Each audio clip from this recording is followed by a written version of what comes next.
यदि आप एक लैंडलॉर्ड हैं, वो भी मुंबई जैसे शहर में, या आप एक घर खरीदना चाहते हैं, वो भी ऐसे किसी प्रोजेक्ट में जहां पर एसआरए की भी बिल्डिंग है और बिल्डर आपके लिए एक सेल कंपोनेंट बनाकर उसमें घर बेच रहा है, तो ये बॉम्बे हाई कोर्ट का ऑर्डर आपको जानना बहुत ज़रूरी है। नमस्कार, मैं हूं वरुण सिंह और आप देख रहे हैं स्क्वायर फीट इंडिया।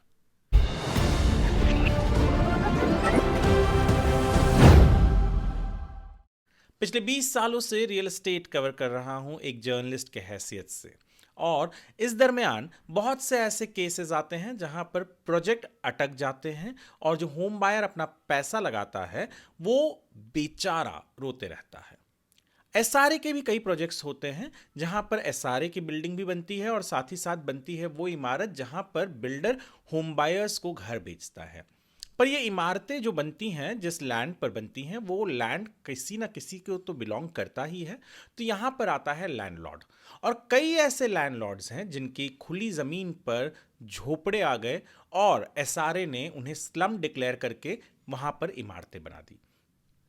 ऐसा ही एक केस है भांडुप का। भांडुप में एक ज़मीन का टुकड़ा था जो बिलोंग करता था कुछ लैंडलॉर्ड्स को, और एसआरए ने उस जगह को, वहाँ पर जो झोपड़ियाँ थी, उनकी जो कमिटी बनी, उस कमिटी को एक रिकग्निशन दे दिया, यानी उसको डिक्लेयर कर दिया कि ये स्लम जो है, ये स्लम पॉकेट है और उसे रीडेवलप किया जाए।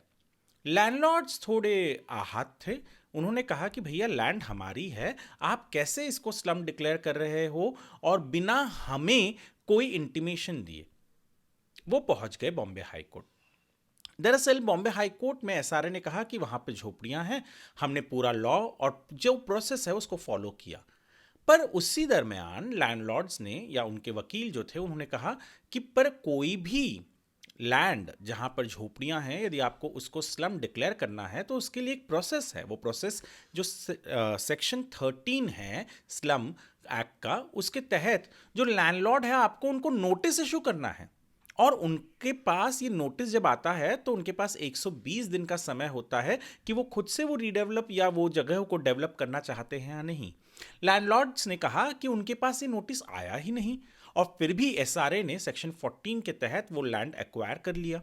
यानी लैंड एक्विजिशन जो हुआ उसको ही चुनौती दे दी लैंडलॉर्ड्स ने, और कहा कि ये जो ज़मीन है ये हमारी है, आपको हमें पहला मौका देना चाहिए कि हम इस जगह को रीडेवलप कर सके।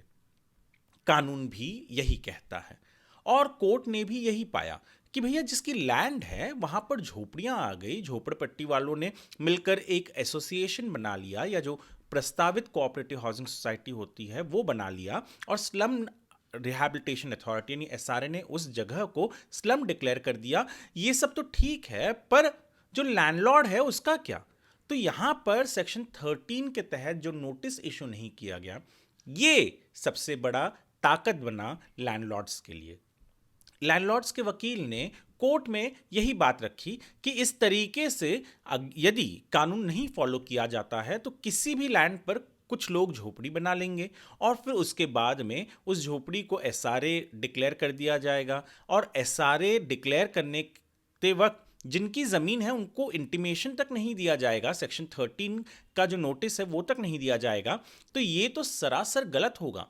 और बिल्कुल इसी बात को हाई कोर्ट ने भी कहा कि सुप्रीम कोर्ट में भी ऐसे कई केसेस गए, और वहां पर कहा गया है कि पहला हक जिसका लैंड है, जो लैंडलॉर्ड है, उसको दिया जाए कि वो वहां पर रीडेवलपमेंट करना चाहता है या नहीं करना चाहता है। और यदि वो नहीं करना चाहता है तो एसआरए जो प्रोसेस है उसको फॉलो करे, लैंड एक्विजिशन की जो एक्ट कहती है, जो भी रूल्स कहते हैं उसको फॉलो किया जाए, और उसके बाद में यहाँ पर इमारत बने जो, जहाँ पर स्लम ड्वेलर्स हैं वो रिहैबिलिटेट भी हो, और जो भी बिल्डर आएगा या जो भी रिडेवलप करेगा वो यहाँ रिडेवलपमेंट के बाद घर बेचेगा। तो ये बहुत महत्वपूर्ण ऑर्डर है। ये केवल एसआरए के लिए ही नहीं है, ये आम तौर पर भी है कि कभी भी किसी की भी लैंड को कोई भी गवर्नमेंट अथॉरिटी एक्वायर करना चाहती है तो उसे नोटिस इशू करना ज़रूरी है। ये वीडियो हमने स्क्वायर फीट इंडिया के लिए बनाया। squarefeetindia.com ये हमारा रियल एस्टेट का न्यूज़ वेबसाइट है। यहाँ पर हमने इस ऑर्डर को फुल तरीके से रखा हुआ है। आप वहाँ पर भी जाकर इस ऑर्डर को पढ़ सकते हैं, समझ सकते हैं, डिटेल में जान सकते हैं। यदि आपको ये वीडियो पसंद आया हो तो हमारे चैनल को सब्सक्राइब ज़रूर कीजिए, हमारे इस वीडियो को लाइक और शेयर कीजिए ताकि और लोगों तक पहुंच सके। ये वीडियो देखने के लिए आपका धन्यवाद।